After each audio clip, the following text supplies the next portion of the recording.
Malcolm Nance is an American author, national security commentator, and former US naval officer, specializing in naval cryptography and intelligence.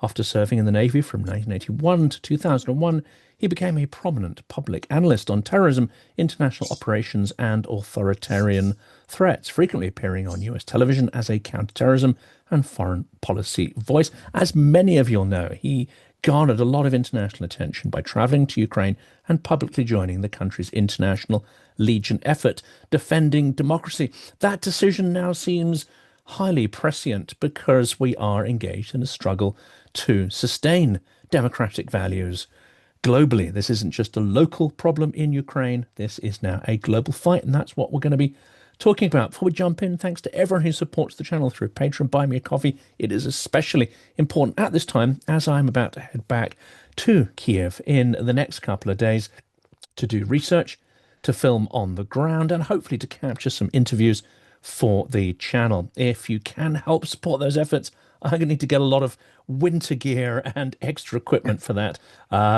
It's hugely appreciated. I know this audience is fantastically generous and supportive. Malcolm, right, that little plug is out of the Mm. way. Let's jump in because, my goodness, there's an awful lot to talk about. Let's start with the Board of Peace, or if we're going to use the Orwellian version, the Board of War. And it seems that what Trump's doing now is some kind of hybrid between, an Orwellian organization and Al Capone. It's as if these two things had a baby and gave birth to Trump's gangster grift. I like the way you keep using the word Orwellian, but I think we are way beyond Orwell at this point. It is, you could say 1984, besides the fact that we've past dated it, that 1984 is no longer a piece of fiction, but someone decided to use it as an actual policy playbook for the Trump administration and thought it was clever and cute that there maybe graduate theses could be put into play, and that Orwell would be turned into an actual instrument of government. That being said, I think your analogy of this being mafia-like is closer to Murder Inc. The conglomeration of mafiosi in the 1930s in Chicago, right? Or, These or were gangs. Spectre in the James Bond films. You got that. No, I wouldn't go Yeah, that far because right. Spectre actually has people who were intelligent and thinking. And this is not part of that at all. So I wrote famously in my 2018 book, The Plot to Destroy Democracy, how Putin and his spies were undermining America and dismantling the West, which now seems really prescient. Um, but I wrote in there that the United States under Trump didn't want to dismantle democracy so much. They just wanted to join what I called the Axis of Autocrats. And now it has happened. The world is fundamentally broken down into a multipolar, tripolar world where Russia gets the East and influence in Europe, China gets South Asia and Africa, and the United States gets the Western Hemisphere, and that they are to act imperialistically as led by populist dictators. This sounds really, really familiar to me. Very World War II-ish, and that's where we are. So instead of Hitler, Tojo, and Mussolini, we've got Xi, Putin, and Trump, and it's disastrous for all of us. And it seems that politicians and even the media seem to have a deficit of imagination that when you Mm. say these things, when you analyze these things, often you probably are, but I'm accused of being paranoid. I was accused of being an extremist last week, or an extreme realist, as I Last think of it. week. Yeah, well, the last 4 years. Um, but if you look at World War II history, Mm. World War II was begun by the Soviet Union and the Nazis. And there are some credible accusations that actually, yes, Stalin was taken by surprise when his buddy Hitler turned on him, but actually he had a deeper game plan, which he was caught on the hop because he thought he had a few more years to execute it. And that Mm. was to encourage Germany and Western Europe to wear themselves out so he could then sweep up and mop up the pieces, a classic divide and conquer type Hmm. strategy. We forget these grand movements of history, and Hmm. we seem to be struggling to imagine these scenarios in the present day. You're absolutely right about that, because what we are looking at now, I want to caution you, it's not the three major players, right? It's Putin and Xi have a long ball game that they are playing, they are executing it. Now, in fact, Ukraine is the bugaboo in all of this. It has put Putin's territorial ambitions, political ambitions, his economy in the trash. Moscow, I mean, John McCain famously said that Russia was essentially a trailer park with atomic bomb, a gas station with atomic bombs. I said The on trailer Russia Today park that fits that they're a as trailer well. park Yeah. with atomic bombs. He leaned more in the economic component. No, it really is a trailer park with atomic bombs.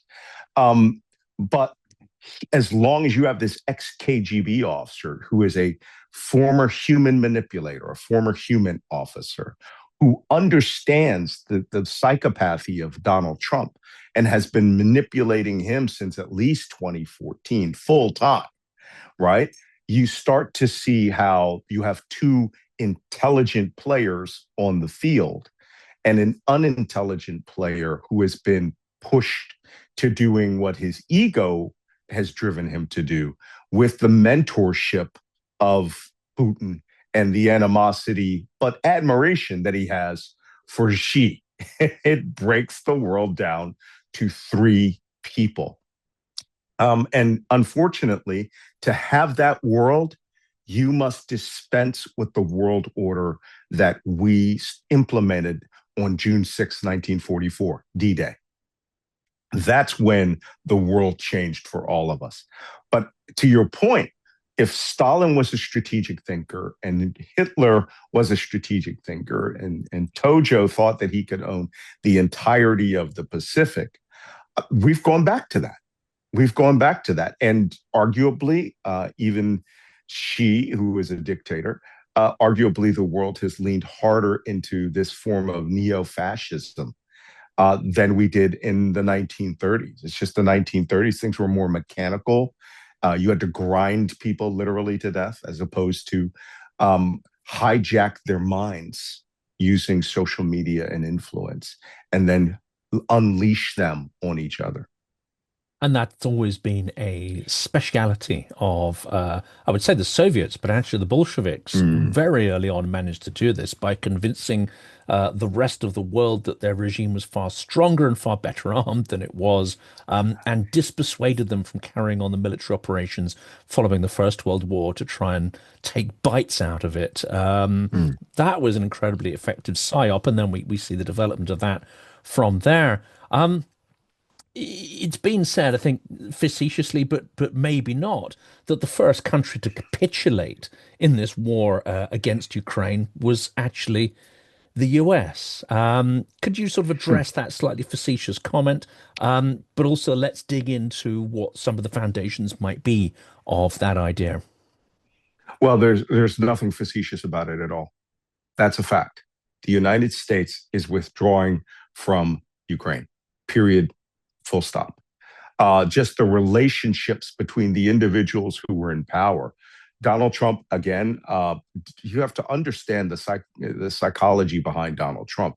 I mean, he came under the radar, on the radar of the KGB as early as 1977, when his late wife, Ivana's father, was reporting everything, every conversation they had, visits from the children. And then in 1988, the KGB struck gold. Trump wanted to join in the Gorby mania, right, of Gorbachev, and wanted to go to the Soviet Union. And they brought him over to the Soviet Union, where he got this fantastic idea that he wanted to build this golden tower in Moscow.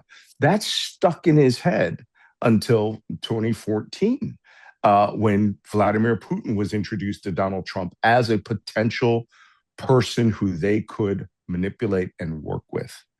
Um, the United States since that time, and you got to remember 2015, when after Crimea was invaded, Trump praised Putin. as a strong leader and Obama as a weak leader. And so any second administration of Trump with regards to Ukraine was going to be bad. It was going to be bad. Without orders, Pete Hegseth, the Secretary of Defense, just shut off all intelligence and weapons to Ukraine in the first week that he was there because he thought the boss wanted it done. And pipelines like that can't be turned back on quickly. So, with the exception of air defense missiles, Ukraine has shifted all of its acquisitions to Europe and is now buying things. And Zelensky, having dealt with corrupt criminals before many times, understood that the way that you entice Trump is to try to buy him. So he made that first proposal to bring $50 billion of European money to buy American weapons and hope that the defense establishment would put the pressure on him. But for Trump, unless the defense establishment's paying him off, he doesn't listen. So the United States pipeline to Ukraine has become a trickle. We know U.S. intelligence is pretty much stopped, with the exception of theater ballistic missile launches, which now the French are filling this gap in terms of imagery intelligence and continuity of Russian forces. So the United States has withdrawn. They've backed away. They've put in people who are just hostile to Volodymyr Zelensky personally because there is this untapped.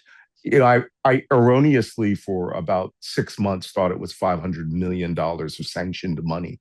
I'm seeing estimates now from the Wall Street Journal that it's $2 trillion of hidden sanctioned money in Russia that Donald Trump can get access to if he solves the Ukraine crisis, which is why he brought his top real estate broker in to be the negotiator, a man who has now met Putin more than any world leader, right? That's Steve Witkoff, because this is a deal to sell Ukraine, not to end a war.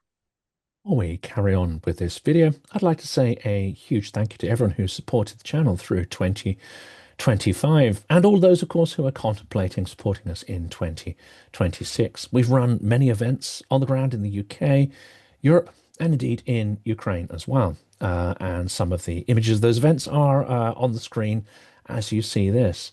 Your assistance has been absolutely invaluable to making it happen. And in 2026, we won't be able to do this scale of activity, have this impact, or even think about having these ambitions without your help and support. There are many ways you can help. Of course, liking, subscribing, making sure you are actually subscribed to the channel, because sometimes YouTube seems to kick people off their subscriptions unexpectedly, but actually also adding comments and sharing materials around your network. It all has a tremendous impact. Now, I know many people watching this channel contribute to Ukrainian charities and do what they can, but aren't necessarily people of huge means. But if you can, if you're able to, and if you see value in this work, please do contribute if you can. We have links to Patreon, Buy Me a Coffee, and even GoFundMe. That is all in the description of the video. Any support you can give will make sure that we can have not just the same level of impact this year as we did last year, but we can actually increase it. And the aim, in fact, is to double our impact this year, to go from reaching about 1.5 million people per month with our content, doubling that to 3 million, and also doing many more events to help support Ukraine, help support the concept of democracy and resilience. And as we know, 2026 is turning out to be even more dangerous than 2025 was, and the existential threat to democracy, freedom, Ukraine, those aligned with Ukraine, is greater now, perhaps, than it has been at any time since the full-scale war. Thank you for listening to this. Thank you for all of your support. And indeed, possibly by extension, Europe. We'll come to Greenland in a second. The bits I don't quite understand is, yes, Trump is nakedly transparent here. It's all self-interest, including this sort of peace club, etc. We can see ideas being injected by the Kremlin and by its proxies into his orbit. But if he sees the profit, he's not got compromat. He's not, all these suspicions of is he an asset? No, he's just going after his own naked self-interest. You just have to make that bauble enticing enough, and he'll go for it. But there are other figures in the regime who are perhaps their motives are less clear to me. Obviously, Mm, J.D. Vance and his links to the tech mm, fascist pros. You've got Eldridge Colby, who mhm. has real animus against Ukraine and an obsession with China. But again, is he being manipulated, or are we looking at assets of foreign governments here? Funny you should mention that because when we were talking, you noted you're from Oxford. And I read recently a very good spy fiction about a Oxford spy ring, in which I don't want to give away part of the premise, but one of the major players who, this former MI6 officer thinks he has broken this Oxford spy ring that was, of modern people who are now ruling England's government. And the one key player says, "Oh, this isn't about Moscow. This is about me making money. I'm just using Moscow. And if that means that oligarchs throw billions of dollars at me, okay. If that means I have to work with the American MAGA movement, okay. And you realize there is no ideology behind these people. Their ideology is pure, cold, hard cash. And that the world should be a globogarchy, right? A global oligarchy that leads everything. And that governments are purchasable, fungible, and easily manipulable. And that the people on the street, you mean nothing to them. You're there to produce so that your tax dollars can be given away and used. I had an interesting interview today where someone said Nigel Farage has a good chance of becoming prime minister Oh, yes, yes, of yes, England. yes. And it's Unfortunately. like, really? Well, I mean, it's a possibility if you were to call that election today.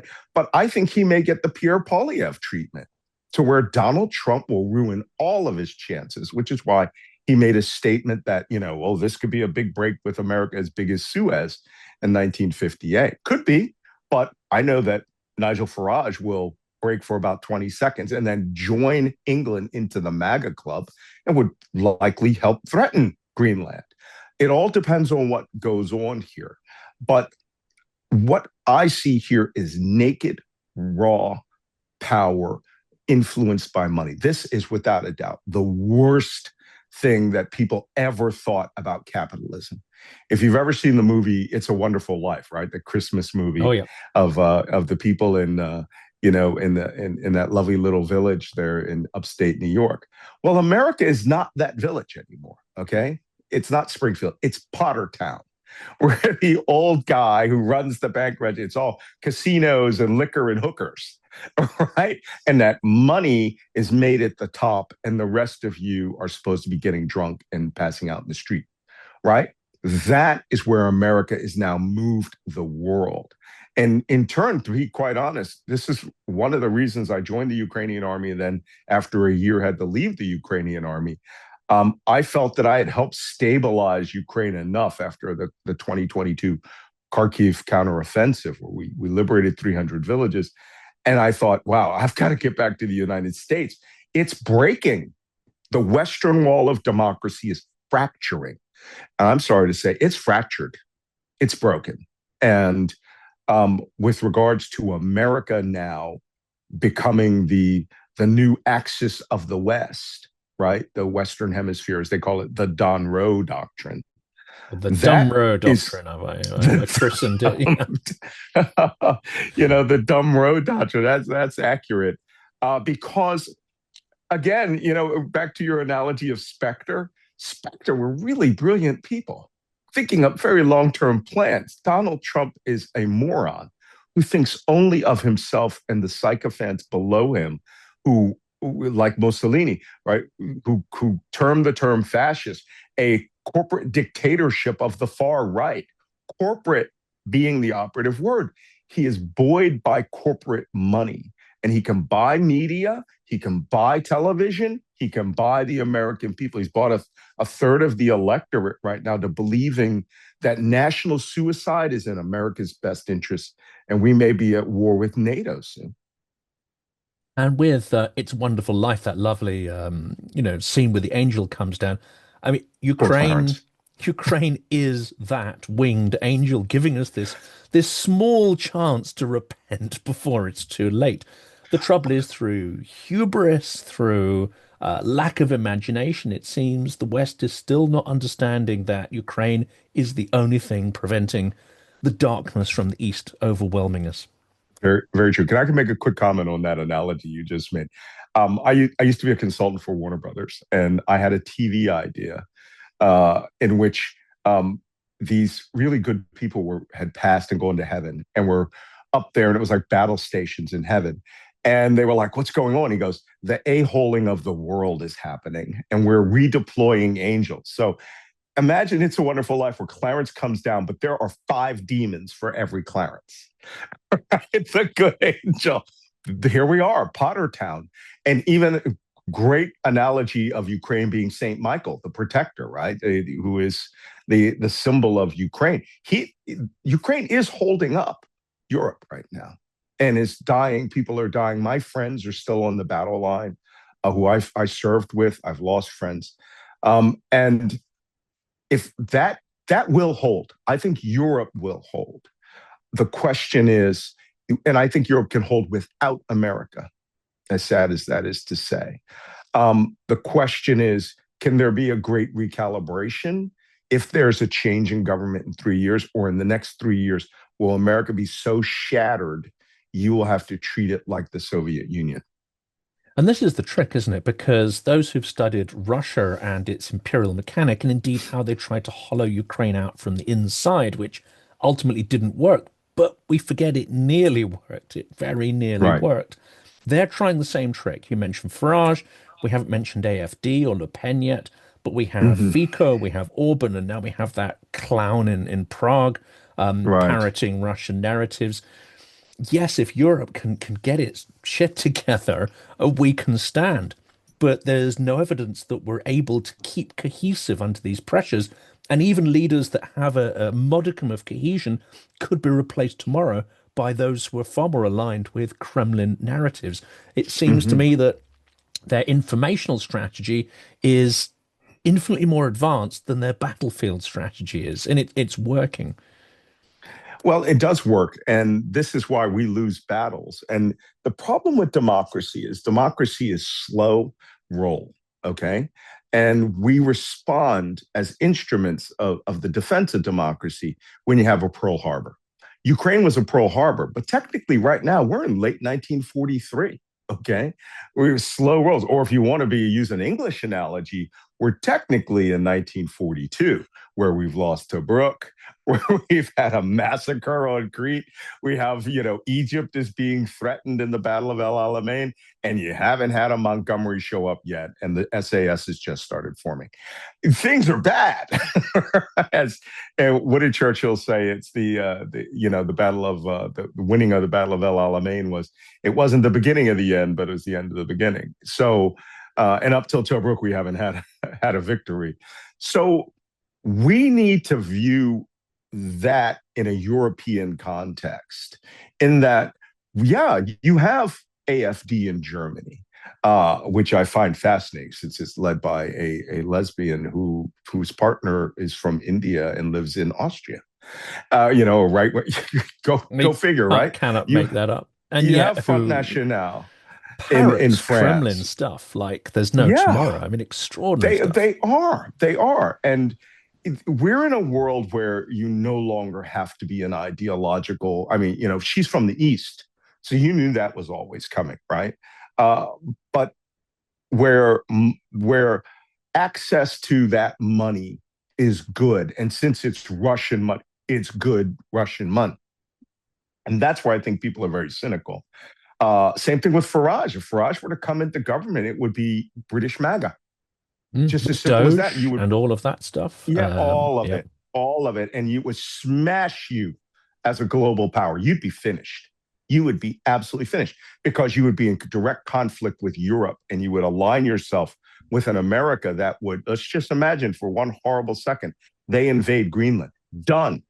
NATO will stay together. The United States will be out of it. And here's the other countries that would join it: Hungary, Czech Republic, maybe Serbia. and these Moscow light satellites. Yeah. But I think the entirety of the street of Europe would rise up and wipe those governments off the face of the earth. Why do we have to have a Pearl Harbor in the North Atlantic, right, for this to happen? Because people are trying to live their lives, and they want, politics, certainly in the United States, is seen as something that they shouldn't even bother with. Both parties are the same. And it's like, no, they're not. Okay, we have a party that's killing people in the streets right now and is unabashedly, openly fascist and proud of it. And then in Europe, I'm telling you, Nigel Farage had better start making worse statements about Trump, because if anything happens in Greenland in the next 6 months before there's an election, he's done. It will be like Canada, where Polyev was ahead by 10 or 20 points and lost by 20 points. And now Canada is considered a golden beacon of North America. They're going their own separate way, building ports, going to China, going to Europe, no longer part of the U.S. orbit. It's extraordinary. Yeah. Wasting of soft and hard power in a extraordinary period of time. 12 months of absolute carnage. Let's face this question now. Trump seems absolutely set on two things at this point, apart from the usual grifting schemes. One is to get the Nobel Peace Prize for, ending more wars than Putin started. And the other one seems he's absolutely intent on taking Greenland in some form. And of course, that's being dismissed by many in the media and many analysts who say, well, it's unrealistic, it's this, it's that, it's the other. But he doesn't necessarily have to take the whole, whatever it is, island. And 80% of it's under a 2 kilometer, ice cap anyway. So that stuff about getting at the rare minerals is ludicrous beyond belief. All he has to do is to get a modicum of troops, a certain number of battalions, onto those bases, which are by rights theirs, and you've got the equivalent maybe of a little green men type scenario. Well, is he going to go for this? I've spoken extensively about this because a year ago, I started ringing the very, very serious alarm bells about Greenland. One of my problems is, as an intelligence analyst, and even I was on MSNBC television for 7 years as their intelligence and national security analyst. I often wonder what I did to piss off the god Apollo, because my middle name is practically Cassandra at this point, right? Always right, never to be believed. Yeah, never bringing good news, Malcolm. Never bringing good news. I am the best oracle in the world who is never listened to. So a year ago, I started ringing the alarm bells. I go, hey, this Greenland talk's serious. And so is the Canada talk. Very serious. And then I went to Greenland. I spent about a month in Greenland in Denmark, just as the Arctic ice break was breaking up. So I got on the first ferry, one of the first ferry rides from the Arctic Circle down to the south. And it was, let's just put it this way. One, you bring an airplane. Two, this time of year, which is deep winter. We are in deep winter. By the way, full disclosure, leaving for Greenland tomorrow for another mission. And I went and did a military invasion study, just like I did when I was in Ukraine the month before the war. I did an invasion study, and the United States could put 1,000 troops up in Patufic at the space base. But there are some factors they need to understand. The heating and hotelier services of that base are provided by a guy named Lars from Denmark, not joking, and his local Inuit staff. And if they walk off that base or don't come back, that base shuts down. All power, all logistics. Somebody takes a caribou hunting rifle, of which there are 35,000 in a country of 57,000 people, and starts shooting holes through the diesel fuel tanks. You're screwed, because all of your food and logistics and diesel comes from Canada, which is a NATO nation. So you can have 150 people freezing on that base, and you could fly in a couple of thousand more, but you are 1,000 miles north of civilization. Okay. The capital of Nuuk is 983.2 miles from Patuxent Space Base. Now, we just saw, I did an analysis the other day, and I said this a year ago. The trigger, the tripwire that we need to look for is if the forces from the 11th Airborne Division in Alaska are alerted or mobilized or deployed. Well, they have alerted the two battalions of the 11th Airborne, that's 1,500 soldiers, to allegedly go to Minneapolis. And I throw that in air quotes because why wouldn't they use, they said it's because it's cold in Minnesota. Well, why wouldn't you use the 13,000 Minnesota National Guard? They live there. They're cold. They have trucks that can start up in the middle of winter. Why would you fly the only Arctic warfare troops from the United States there? I don't think that they're going to Minnesota. And if they go to Minnesota, it's to stage for future operations, because if you're going to invade Greenland, Canada will close their airspace. So if you're already down in the lower 48, you can do it. Or they alert and then mobilize, and instead of flying south like everybody is looking for them, they take their parachutes, they fly over the North Pole, they come down, and they paradrop onto Nuuk, Kangerlussuaq, and Narsarsuaq, the three largest air bases in that country. Now we have a war, and the United States could, at the same day, withdraw, invoke NATO Article 13, say we're out of NATO, and the first U.S.-NATO war starts. And here's the worst part. Those people are not going to feed you. No, I was going to say, how do you get logistics? How do you get fuel? How do you get anything? You don't. And if NATO forces decide to, basically mount what amounts to a siege, not even a direct confrontation, but just we're going to siege you. I mean, you'd starve these guys out. Mother Nature in Greenland is the defining, how can I put it, is the most defining feature of the country. You cannot, we had this joke where they were calling Air Greenland, which is the country there, and it's called Air Maybe. Because, I went to Nuuk, and it was supposed to be sunny and warm in Nuuk. And I was going up to the Arctic Circle where I had bought all my, minus 20 degree gear. And it hit minus 20 in Nuuk with a blizzard. And it was sunny and warm up in the Arctic Circle, and so Greenland cannot be predicted. You cannot predict that weather. You cannot predict the ice flows. You cannot predict, the icebergs there. That's where the iceberg that sank the Titanic came from, the Ilulissat ice fiord. So those people can get there. You could drop soldiers there, but unless you're going to go full George III, right? And, and impose a set of intolerable acts on the locals, forcing them to put your soldiers up in their apartments. By the way, that was a reason we had the American Revolution, one of them. You're going to freeze. A tent won't cut it. An inflatable tent with a heater won't cut it in many circumstances. But then again, they could wait until June when the good weather comes, and they have 3 months, and they do the same thing. So, but whatever it is, it's madness. It's madness. And I really think, to give you another British analogy, that Donald Trump, King Donald the Last, is now at a point where he's giving King George III a run for his money. He's not only going to lose the Americas, he's running around naked in the bathrobe and pissing blue urine, which actually happened to George III. I just don't think Trump's going to get his sanity back after 8 months. Because this will break the U.S. economy. It will crush the United States in amazing sanctions from Europe.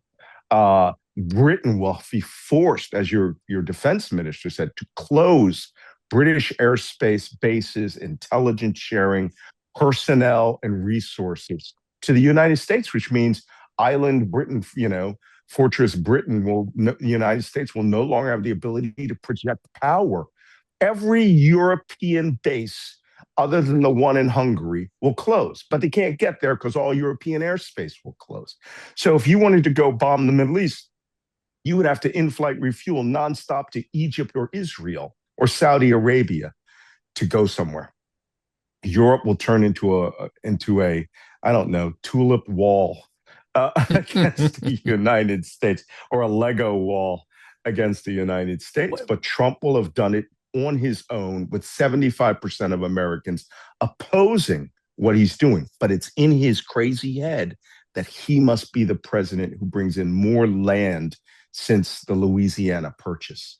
I mean, let's face it, this is a man who's bankrupted casinos, which should be an impossibility. But here he is, bankrupting the world's richest and greatest superpower in record time. The question, though, is can Europe get its act together fast enough? Because the signals, to my mind, have been there for, well, since 2014. Well, if you're paying attention since 2007, 2008, that's when the writing was on the wall and the shit should have got real. But Right. here we are. We're in the fifth year of war against Ukraine. It's Mm. clear that Putin is pouring accelerant onto the fire, starting fires all Right. over the place, trying to demolish this so-called world order. And I guess if we look behind the curtain a little bit, there's China projecting the image of stability and security, or you may not like us, but we're a lot saner than China that is guy now the over adult in the there. room, Yeah, right? China's the adult in the room. it's the adult in the room. Although behind the scenes, they're the ones maybe pulling the strings behind the Putin Look, puppetry. what is that old saying about, don't get in the way of your enemy as they're shooting themselves? Or uh, if China's just doing what China does, which is they're consolidating markets. They are not playing global power politics. They're playing global power economics. And then you have to defend those with your forces and with your foreign policy. They're buying Africa.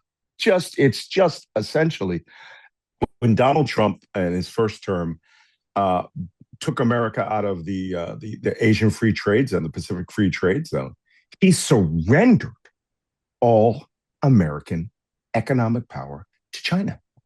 Madness, right? His personal animosity. Let's be honest. He's a racist. He is a open, self-avowed racist, and he doesn't like Chinese people. He doesn't like anyone who's a competitor who can play on his stage. But the only thing he has ever really posited or a positive statement that he's ever made towards Xi is he congratulated him on essentially naming himself president for life. And he admired the fact that people could do that. That great line from Hamilton, the musical, where we're back to King George III, right? King George III says, you can give up power. I didn't know that's a thing you could do. Well, Donald Trump has no intention of giving up power. He wants to be Putin, Kim Jong Un. He wants to be Xi. He wants to be Sisi. He wants to be able to stay in power forever. Constitution be damned. And that's the two areas I wanted to focus on. One, Mm. on Ukraine again, but then coming back to Mm. this, the authoritarian slide, and whether all of this is laddering up to some distraction. But let's quickly tackle this Ukraine question, because again, I'm going to Mm. delve into maybe conspiratorial framing, but you may tell me that it's not conspiratorial at all. So you're quoted as saying that America isn't merely disengaged. It has disengaged from Ukraine. It's not providing any aid this year. That's done. The intelligence is being withdrawn. But you've gone further and said that Trump's team is actively undermining Ukraine's survival. Now we see this winter the destruction of the energy grid, and it just so happens that the resupply of Patriot munitions was ended just before this offensive against Ukraine's energy grid began. Is it going too far to suggest there may have been some form of manipulation or even collusion to soften the Ukrainians up and force them to capitulate?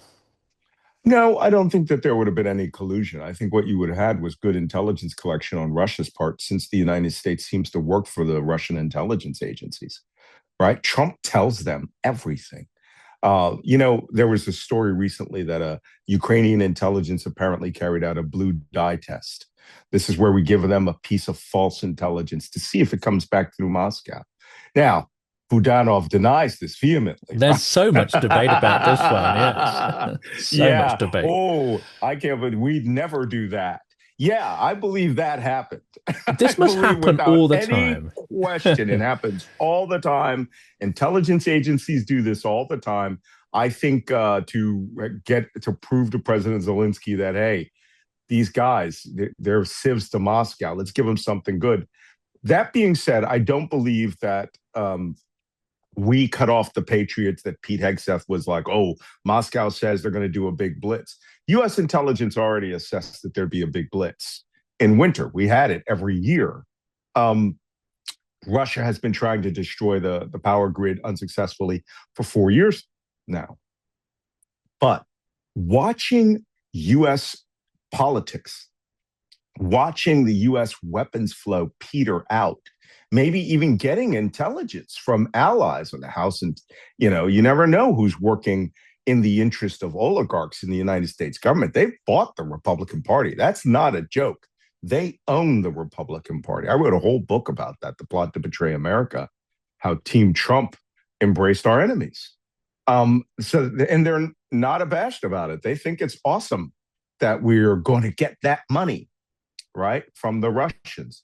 So Russia learning that the U.S. were going to limit their Patriot stocks, Trump preordained this when he said we have to have enough missiles for our own war, our own stocks. And Hegseth started trickling off Patriots. So I think Russian intelligence was just like, yeah, they're going to be running out of Patriots. Here's our estimation. If we do this number of Kinzhals this year or this summer, we will bring their war stocks down to X. And then we can start blitzing them with Shaheeds, 1,000 Shaheed, rockets a night. Well, that's just good intelligence analysis. And Ukraine's inability to stop it is not just because we're missing Patriot interceptors. There's others, NSAMs, and short range, air defense missiles. They're using air-to-air missiles against drones now, against Caliber cruise missiles and against Shaheeds, which are very expensive, using an AIM-9 Sidewinder, a 9L Sidewinder that's really made to shoot down Su-35s, Su-27s against one cruise missile. Well, NATO itself would have to start emptying their stocks and their stockpiles. But this has done one good thing, John. Ukraine has completely understood for the last 2 years that you cannot rely on America. Even under Joe Biden, they had to hedge their bets to say, hey, what if? And the what if happened. So they shifted their, artillery requirements to Europe. They shifted their small arm requirements to Europe and other countries. Biggest loss, Trump does not care about U.S. defense contractors or companies. He thinks that they should survive by his sufferance, raising his finger. And they do stupid things like naming the fighter the F-47, right? But he cancels all the shipbuilding in the United States on the same day for a new class of frigate that will come. And then somebody says they're going to build $2 billion to build a Trump battleship, which the only thing that will be Golden Fleet, yeah. The only thing that will be built is that 3 conceptual artist portraits will go to his Mar-a-Lago presidential quote unquote library. And that will cost us $2 billion because they'll never get built ever. And even worse, they want to base it off a U.S. Coast Guard vessel design. Weird. So Ukraine sees that America is a dwindling country, in that defense contracts and defense contractors don't mean anything to the political ideologues of Washington. There's no influence from them anymore that can impact them. The old days where they would say, oh, the Pentagon is, Raytheon is going to, puts pressure through lobbyists. Nope, doesn't work. So Ukraine is getting their weapons. One good example I thought was a brilliant move when I was in Ukraine. I started with GUR, International Legion, then went over to the regular International Legion. When they bought the Czech Bren 2 CZ-807 rifle, it is now Ukrainian Army-wide. All weapons are AKs, M4s are all being replaced by a CZ weapon, right? European manufacturer, you could practically walk over there from the Polish border and go get them and cut their dependence on America. Also, better rifle. Loved it when we got issued that. I was like, hallelujah. Works for Ukraine. They don't have to have M1 tanks, right? They don't have to have Bradleys. They got the Storm 90 from Sweden. So all of and you see the same thing happening in Canada, right? Canada understands dependence on America could cut your own throat. So now they're looking at the Gripen versus the F-35. And so is the Ukrainian government. When this war ends, and it will end, and I predict it will end in a Ukrainian victory, because the Russian line can't hold. It looks formidable, but a bunch of dead guys just standing around could crack at some point and break the Donetsk Luhansk line. I almost helped contribute to that back in 2022. But that opportunity for maneuver warfare will only happen if some combination of horrible Russian things occur. And those combinations happen every day.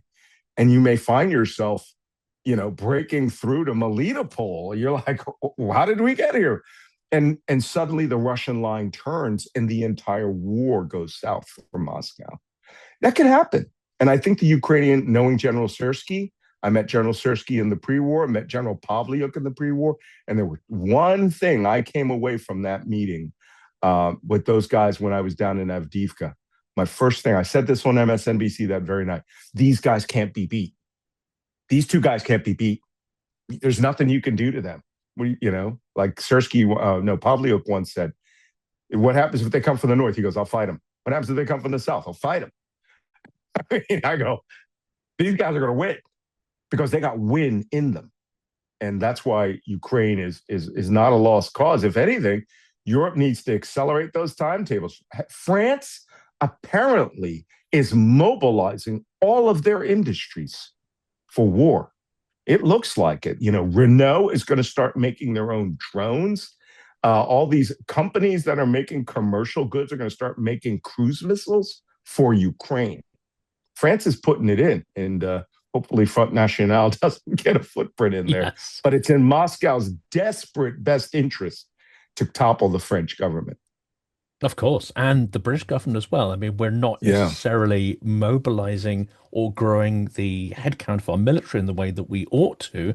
However, as we know, there are considerable British specialist forces, let's say special operations forces, and an input in technology, especially in the maritime arena.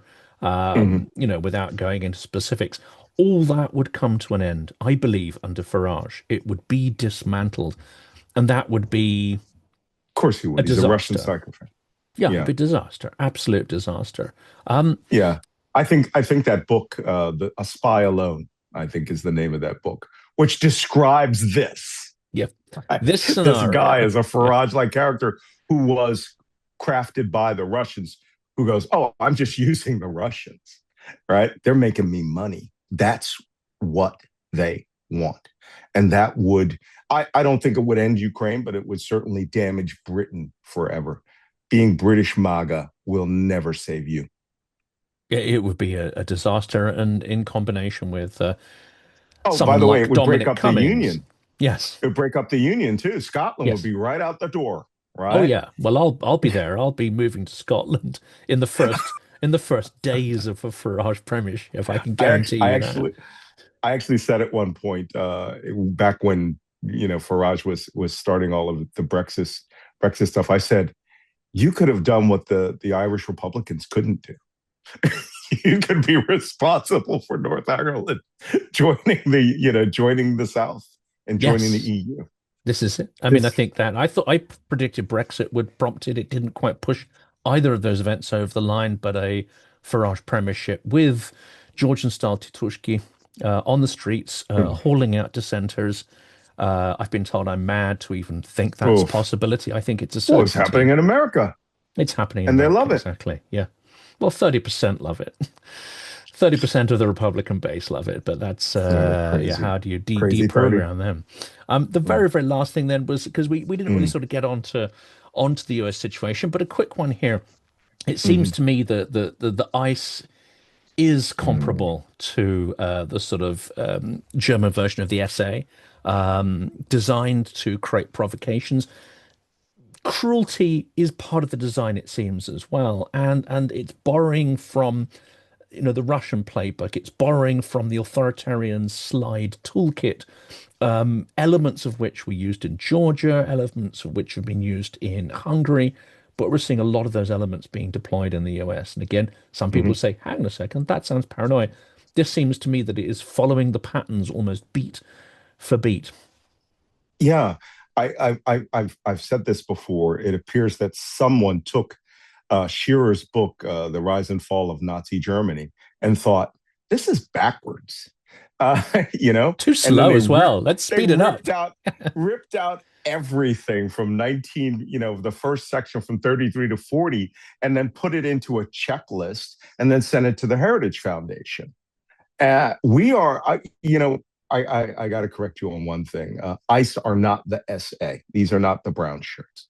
ICE is the Geheimstaatspolizei, the state secret police now. It's the SS, And the or Gestapo, Gestapo. right? The Gestapo, which was a combination of the police, those state police, the regional police forces, and then the state secret police, right? Which combined everything from Kripo to all of them to where every police organ in the country worked for the Fuhrer.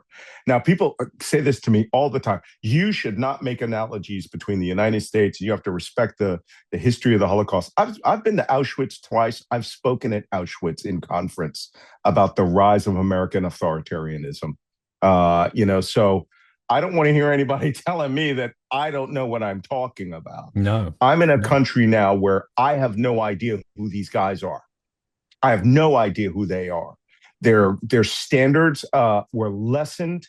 They now go to school to FLETC, the Federal Law Enforcement Training Center, for 47 days because they numbered it after Donald Trump, number 47. 47. That was the standard, not a joke. Right. The Oh my day I goodness. learned that, I literally screamed. These people are a state secret police. But I have to tell you something. The time is coming where they're all going to be held accountable, right? And for Donald Trump, the only thing it can, people say he can't go any lower. Yes, he absolutely can. We've started shooting Americans on the streets of the United States. And far be it from me, by the way, I have people say all the time, should I come to America? I don't want to come to America. Things bad. Don't come. It's bad there. Okay. I travel back and forth between Canada and the United States, and I call this little place up in Canada Elegant Exile. And then I go back to my house and I have to stress about going across the border. I have to stress about seeing state troopers. I have to stress because we have a Mexican restaurant in our neighborhood, right? America is changing. It's Nazi Germany, not 1932. Okay, we're way fast horse vessel. We are pushing 1935, and we have a Dachau. The only thing is they haven't started throwing priests and American citizens into it yet. They're throwing other people into it, but it's not far off. We know that comes. We also know that regime loyalists will get burnt up at some point, so they will get their just desserts. But unfortunately, they're giving birth or helping to give birth to something like that. And Rogan and the others who seem to be suddenly waking up, well, I got news for these guys. They're going to be experiencing that same persecution, Mm-hmm. and we'll be saying, "I told you so."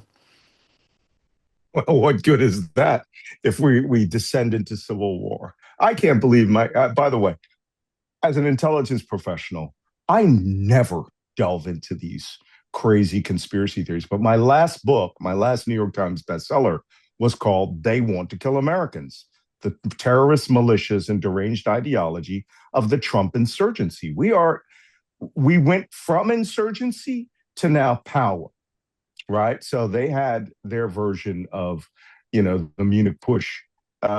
So we are now in a circumstance where America is threatened. And so, by extension, are all of you.